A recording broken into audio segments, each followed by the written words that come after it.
Okay, what I want to do today is these three.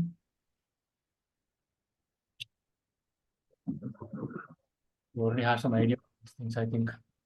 At least this Ohm's law limitation and then resistivity, temperature difference.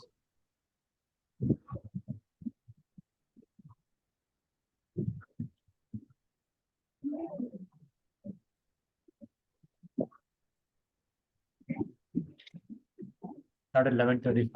There's 2 more minutes. Only 4 students are there.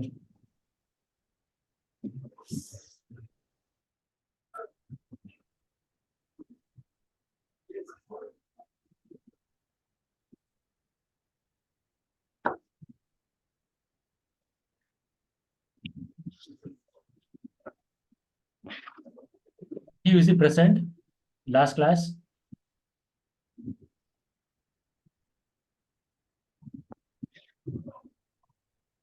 Sir? Sanjeev, was he present in last class? Ah, he was there, sir. Okay. Who else, sir? This guy, Saravana? Ah, he was there, I guess, sir. Yeah.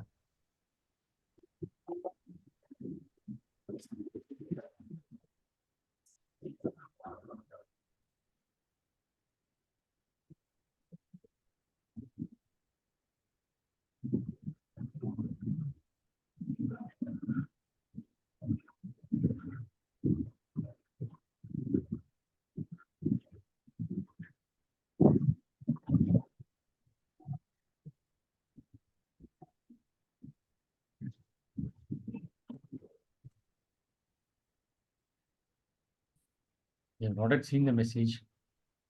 Ratika. Who is Ratika?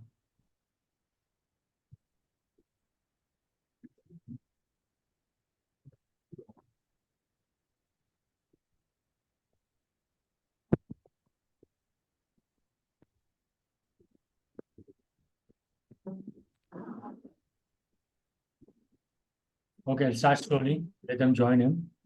So you remember what is drift velocity? This is the third chapter. So we're discussing current mostly in a solid conductor like copper, aluminum, like that. So in that, what is drift velocity? You remember? If you take a solid conductor like copper or something, so there will be atoms fixed to the lattice, and there will be electrons here which are free to move. So this electron will have two types of motion, right? One is random motion because of temperature. Okay, another one is the drift motion. Suppose the electric field is applied this way, then the electron will move towards right because electron is negatively charged.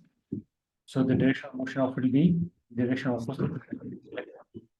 So in addition to random motion, here drift motion of the electron. So as you can expect, when I apply a higher voltage between the two terminals of the conductor, so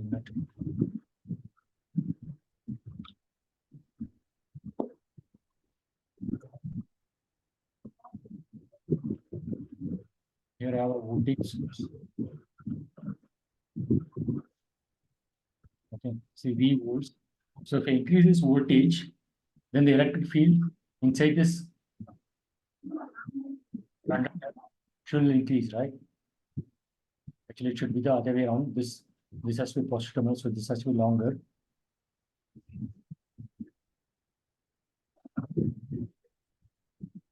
For example, this will be plus 10 volts, and this will be 0 volts. Only the electric will be towards left, because I put electric field towards left. Electrons will move towards right, towards the positive plate. So when I increase this voltage, okay, what will happen to drift velocity of the electrons? Increase or decrease? It will increase because when V is increased means electric field gradient of the potential, which is V divided by the length of the conductor. Length is fixed. Okay, so when V is increasing, E is increasing. E is basically the force on a unit charge. Okay, so the force on the electron will also increase. So the drift velocity will increase. So now the question is, if I apply a value of V, which is equal to 1 in SI units, electric field is voltage gradient, right? So it's volt per meter. How much will be the drift velocity? That drift velocity is called the mobility mu. Okay, so it's basically the drift velocity per unit electric field. It's V drift by E.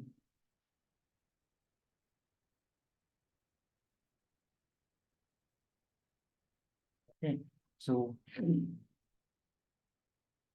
and if you remember the drift velocity can relate to the current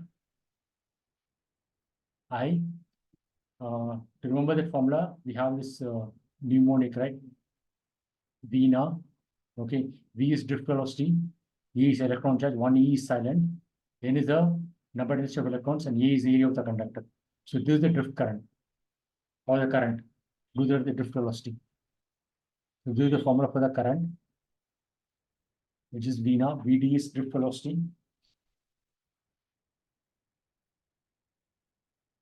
Okay.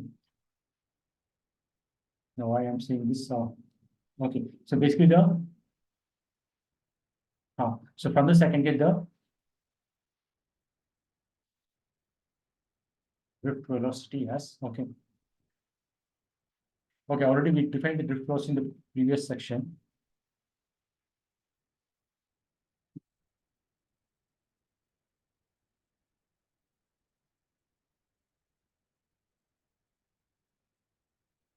Yes.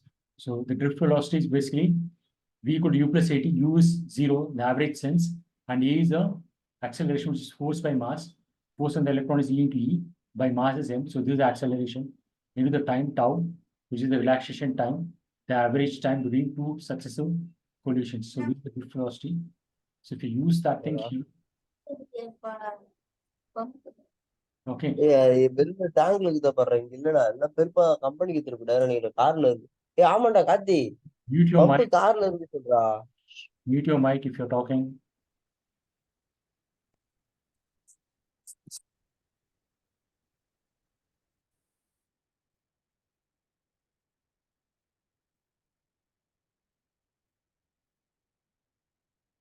Okay, so in this drift velocity, if you put E equal to 1, we'll get mobility, which is E by M into tau. E by M into tau. Okay. And drift velocity is just remember the formula, we just use this V equal to U plus ET, U is 0, an average sense, and acceleration is force by mass.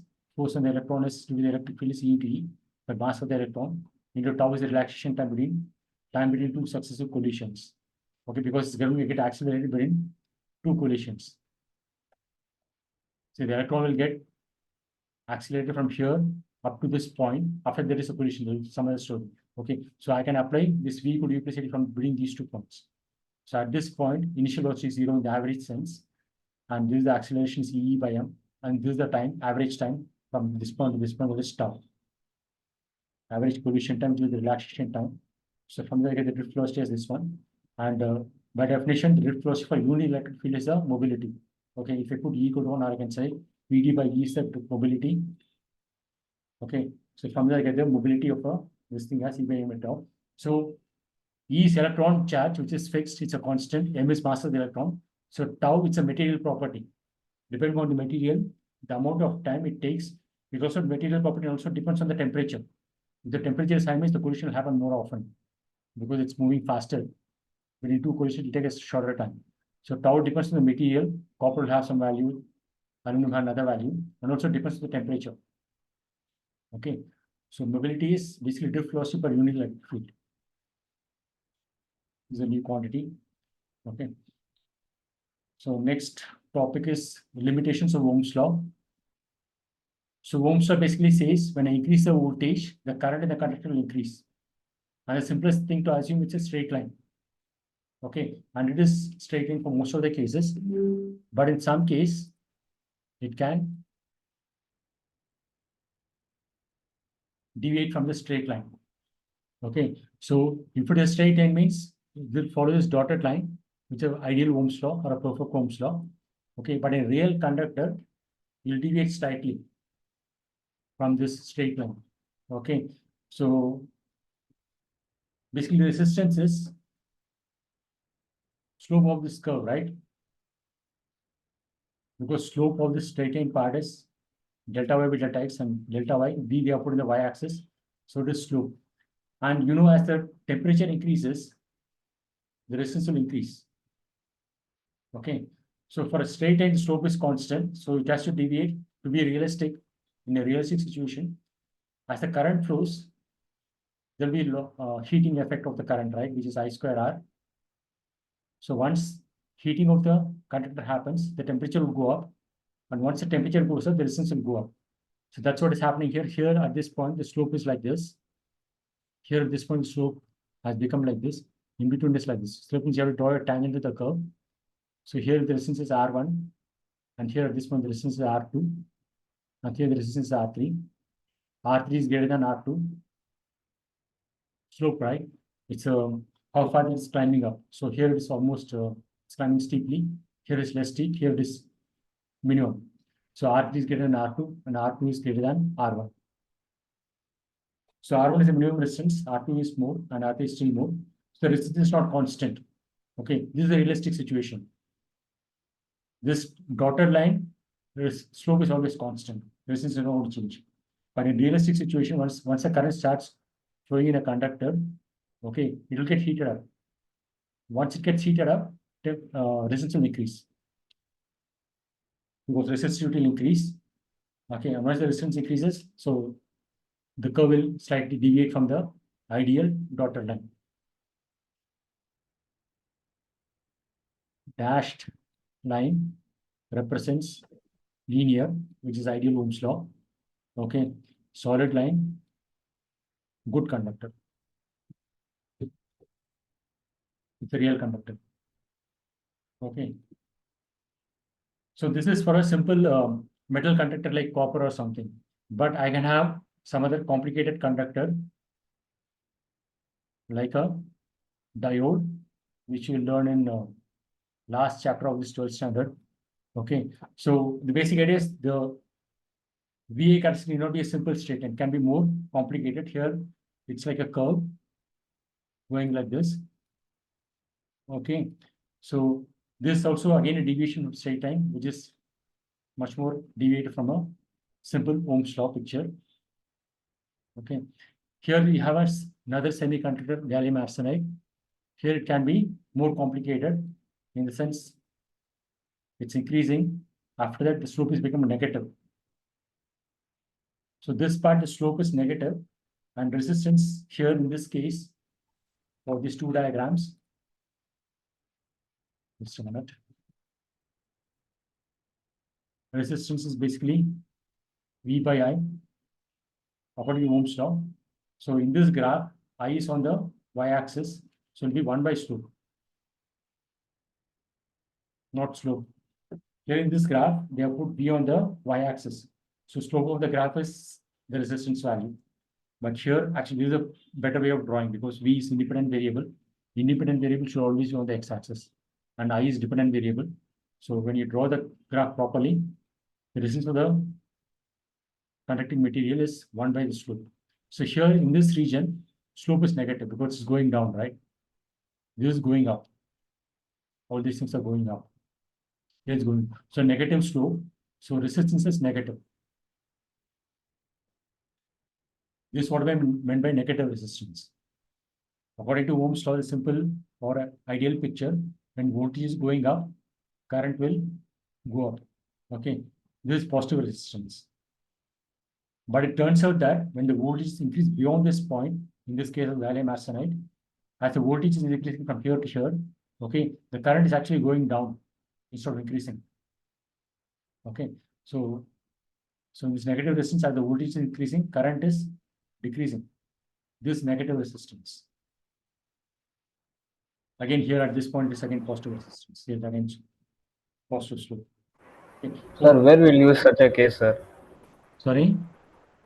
So, like, what is the use of negative resistance? Where can we use it? Very useful, no? That depends on how we exploit it. The four electronics is based on this one only. How I can modify this VA curve. This simple VA curve won't be much useful. If you can modify it to the extent I want it, then I can find a way of using it. Okay, sir. Like gallium arsenic, like what's it used for? I have to find out. Okay, but the general transistor semiconductor will have this sort of a picture only, not negative resistance. It will be positive, but it's non-linear. Okay, this will have some special applications. I have to find out. Okay, but most of the semiconductors in use will have this sort of a this thing here. It's all positive resistance, but it's non-linear. Another thing here is here on this when in this first quadrant, current is in milliamps. In this part of the thing, current is in microamps. Okay, in the sense like in one direction, when the current is flowing in one direction, the resistance is less, or you can say current is milliamps. For the current to flow in the opposite direction, the resistance is very high. That's why the current is in microamps. So this is also not for a simple conductor; it's for a semiconductor. So you can expect this. That's what diode does. No, diodes only allows only the current flow in one direction, which is the positive direction. On the negative direction, the resistance is very high, so the current is almost zero, which is microamps. Here it is milliamps. So factor of 1,000. So current flowing is opposite direction. It's a factor of 1,000 less. It's in microamps compared to the current flowing in the positive direction, which is in milliamps. That's what a diode does. No, the diode only allows the current to flow in one direction. Resistance, copper conductor is not like that. It's symmetric between positive and negative. If you have to draw this curve for both negative values of this thing, just a minute. So this VI curve, if I reverse the direction of current, it will get extended like this. If it is say 1 ampere here, same minus 1 ampere will get here. Okay, so in some sense it is symmetric. If I change the direction, it will not change much. But here it is not like that. In the forward direction, diode schematic diagram is this one. Okay, current flowing in this direction is easy for the current flow. The current will be in milliamps. But if you try to push the current in this way, distance is very high. The current will flow is microamps. So factor of 1,000 less. So this is property for diode. Okay, so this is the property which we can exploit, this behavior of the diode.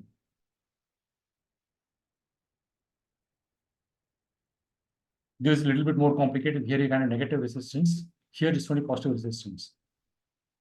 Okay, so basically the thing is, it's the simple picture of current going up and the voltage is going up. It's Ohm's law, which is applicable only up to this point for conductors like copper, aluminum, like that. Okay. Again, current going up and voltage going up, it's applicable here, but it's not a simple straight line and also not symmetric between the direction of the current. In one direction, more current is flowing, in opposite direction, it's 1,000 times less. And you can also have negative resistance. So these are all deviations from Ohm's law. That's called limitations of Ohm's law. Any law will have some region it's applicable, right?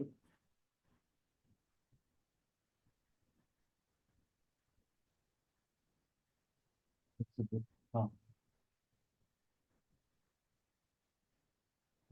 3.6 limitation of Ohm's law. So one is deviation from the straight line. Okay, this is a diode, highly non-linear and also not symmetric between two directions. And here it's a negative resistance is possible. Materials not obeying Ohm's law are widely used in electronic circuits. In a few subsequent chapters.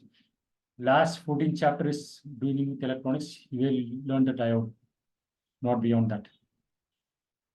Okay, resistivity of various materials. We'll go to the next section. So any doubts here? Okay, for diode, the product of use is not same for positive and negative. That's what I said. In the forward direction is milliamps, in the negative direction is microamps. Okay, and here one more thing is the relation between V and I is not 1-to-1. Here in this sort of a characteristic, if I take one value of voltage here, I get one value of current. So relation is 1-to-1. Any value of voltage, you get one value of current. But here in this case, if I take this value of current I have two values of voltage.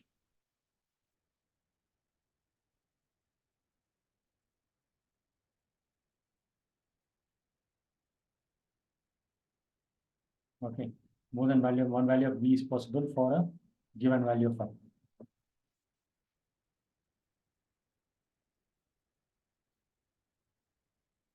Next, I'll go to temperature dependence of resistivity. First, you should know what is resistivity. I think we already discussed that.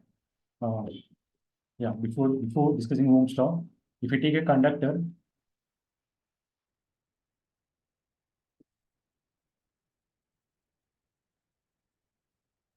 of a particular length, and if you increase the length,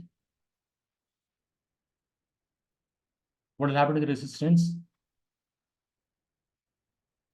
So the length is L. Just a minute.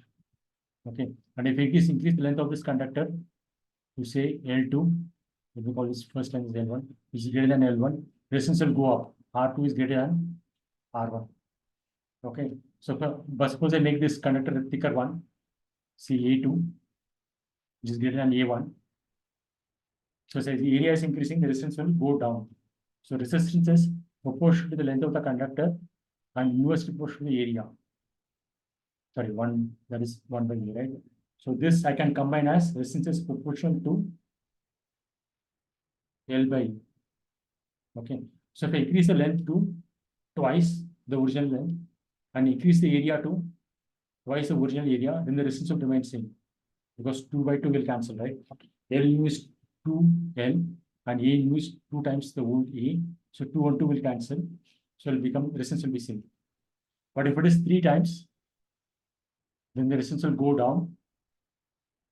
It will become 2 by 3, the previous resistance. Okay. So increasing the length will make the current too difficult to flow. Increasing the area and providing more paths for the current to flow. So it will become easier for the current to flow. So this constant of proportionality is called resistivity, which you can write, which is represented as rho into L by E. So this will depend from material to material. So copper will have one value. So in some sense, the resistance depends on the geometry of the conductor, which is length and area, and the material in which it's made of, material property, which is rho. Okay. So when you increase the temperature, what will happen to the right hand side?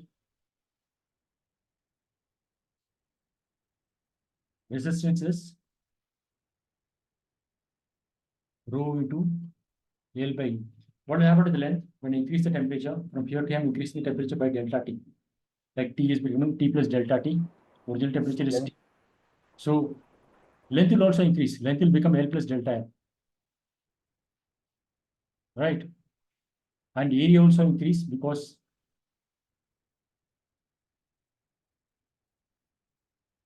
if we take a square sort of a cross section, okay, when this thing is heated up, length will increase. Okay, even this is also a linear length. So this will increase. This length will also increase. So area also increase. Or if you take any 2 points in the conductor, the distance between them will increase when I heat it. The whole body will expand. Okay. It's isotropic. Why should it be in one particular direction? So this length will also increase, this length will also increase, and this length will also increase. So this length is changing L delta L, and these two lengths will give me delta U. Okay. And resistivity, the property of the material, resistivity will increase because resistivity depends on the relaxation time tau. Within the time the free electron takes between two successive collisions. So when the temperature increases, tau will decrease and resistivity will increase. So if you see your book, the relation between resistivity and the relaxation time is inverse.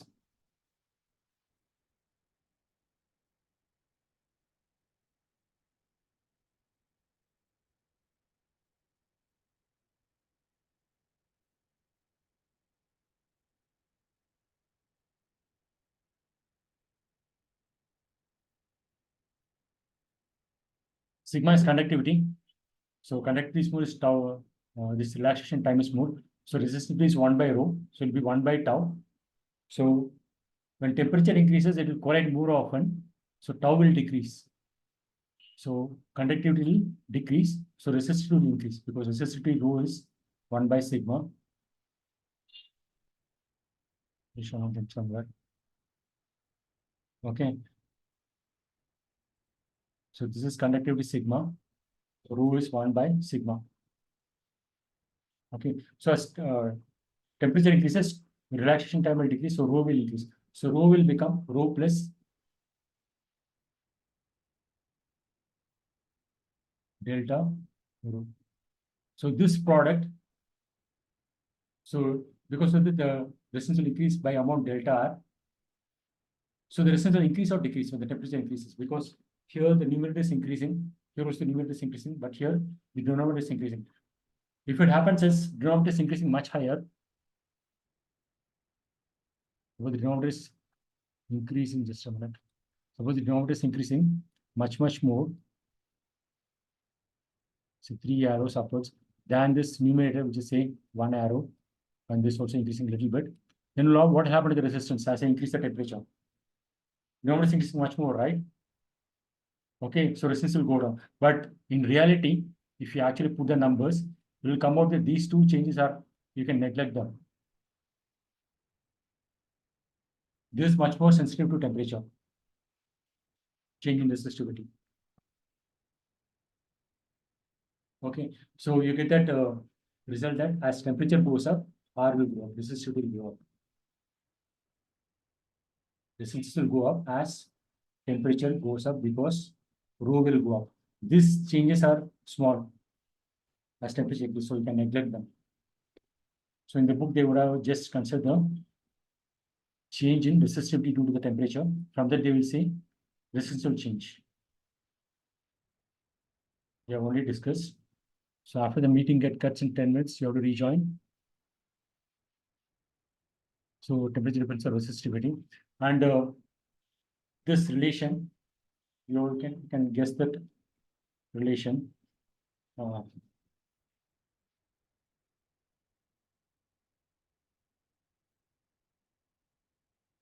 So the increase in resistivity, delta rho, is proportional to the amount of temperature change, right? If the temperature change is high, the amount of change in resistance will be high. Okay, and also it depends on the original value of the resistance. Suppose as temperature increases, say from T1 to T2, and the original initial value of resistivity is ρ1, and the final value is ρ2. This change in resistance also depends on the initial resistivity value. Okay, to get a understanding of this we are studied in thermal expansion.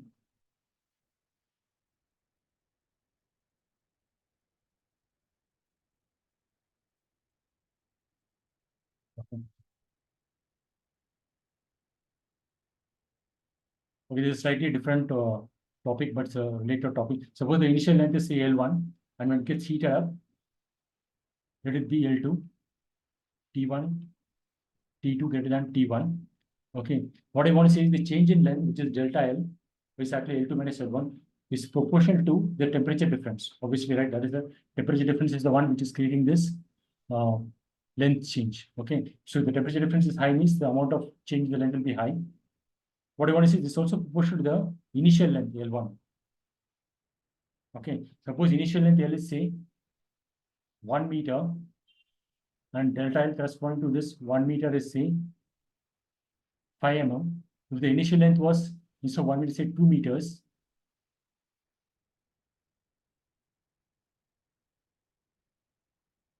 then the change in length will be twice of this one. What did I write here? Should be 5 mm, millimeters.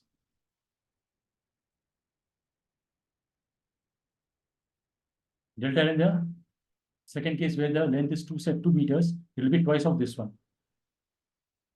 10 mm, because this, when it's 2 meters, I can think it's made of two parts.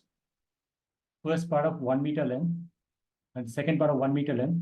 So when I heat it to the same temperature difference, this 1 meter length will get, this part will get expanded by whatever is 5 mm. Even the second part will get expanded by 5 mm. Why should it be different? Okay, so total expansion will be 5 plus 5, 10. So the total expansion of the change in length is also proportional to the original length. Getting it?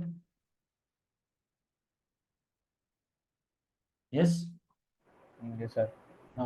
So similar concept here, the change in resistivity with the increase in temperature depends on the temperature difference which is driving this change and also the original resistance value.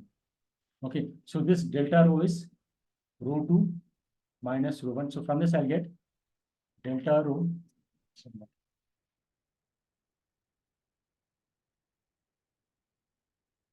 this constant proportional I can write as delta rho equal to some constant proportional alpha into rho 1. So this delta rho is rho 2 minus rho 1 is equal to alpha into, sorry, rho 1 into, even this delta t is there, no? So this is rho 1 into delta. So these two I am combining. Delta rho is proportional to, okay, this alpha is proportionally constant. This alpha is a constant. It is confusing. Let me make it a this this proportionality constant. Okay, don't get confused with this symbol. This symbol just means it's proportional. Okay, so so delta rho is rho 2 minus rho 1, and alpha is the proportionality constant and rho 1, and delta t is T2 minus T1, increase in temperature. Okay, so from this I can get rho 2 equal to rho 1. So rho 1 alpha into rho minus rho 1. What mistake I'm making? Sir, I didn't understand that alpha concept alone. No, it's a constant proportionality. This symbol, it is confusing. Let me make it beta, and I'll have to bring it back to alpha. There will be a constant of proportionality, no? Yes, sir. That constant of proportionality is beta. But it's confusing. Let me make it beta. This is simple. This Okay. is just a symbol of proportionality relation.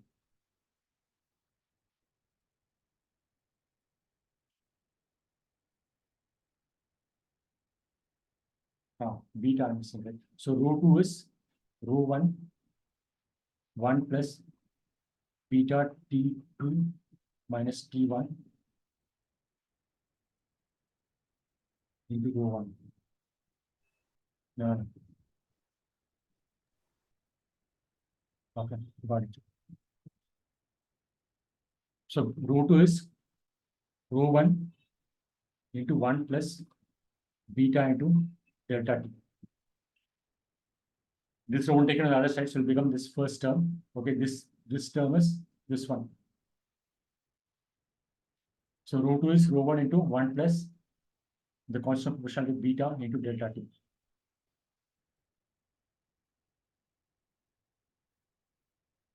That's the relation you have. Rho at a temperature T compared to the initial temperature, which is T naught, is rho naught into 1 plus alpha into T minus T naught.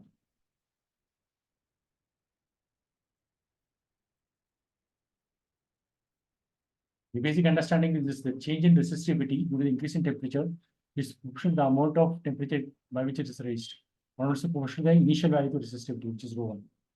So from this, I get delta rho equal to the constant of proportionality, let me call it beta, into this two product, rho 1 into T1. No, it can be anything, but here I've taken beta because it's getting confused with alpha. Actually, the standard symbol is alpha. That's why they have put in this book as alpha.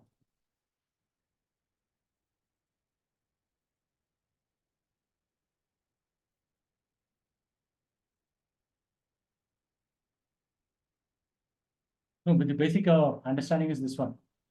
Its increase in resistance, resistivity is proportional to the increase in temperature, and also depends on the original value of the resistivity. Okay, so this I can write as delta rho equal to some constant into these two product, and this rho delta rho is rho 2 minus rho 1, and this beta, okay, and this rho 1 I can bring on the other side and will become rho 2 equal to rho 1 into 1 plus beta into delta T. So when delta T is positive, this term is positive, it's greater than 1, so rho 2 is greater than rho 1.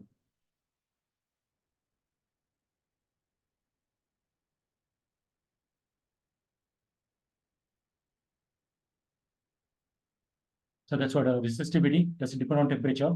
The electron has got both random motion and drift motion. When the temperature increases, the collisions will happen more often. The thermal motion will increase. Because of that relaxation time, tau will decrease, so resistivity will increase. Okay, and the resistance will increase based on this relation, the explanation I gave just above. Okay, so as temperature increases, this part will increase, right? T naught is fixed. So when T increasing, this will increase. So, and this alpha is positive. Okay, so this whole thing will be greater than 1. So something greater than 1 into rho naught, that means rho T is greater than rho naught. So rho T will increase as temperature increases. The resistance will increase as temperature increases. Of course, I'm assuming that alpha is greater than 0. So this is called temperature coefficient of resistivity. Okay. For metals like copper, aluminum, it is greater than 0. Okay. So resistivity, for example, copper. Okay.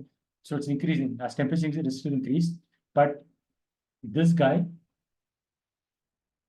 resistivity as a function of temperature is a straight line. Y equal to mx plus c, right? So the two variables are the resistivity rho T and the x-axis is T. So this is a straight line. Again, it's this ideal relation. So if you take a small part, it's approximately straight line. So for that particular region, this is approximately, this relation is valid. So this is like deviation of Ohm's law we have, right? From deviation of straight line. This is the deviation from this ideal case. This is an ideal relation. This is the real relation. Okay. So we can see it's increasing non-linearly. As temperature increasing, the resistance is increasing much more.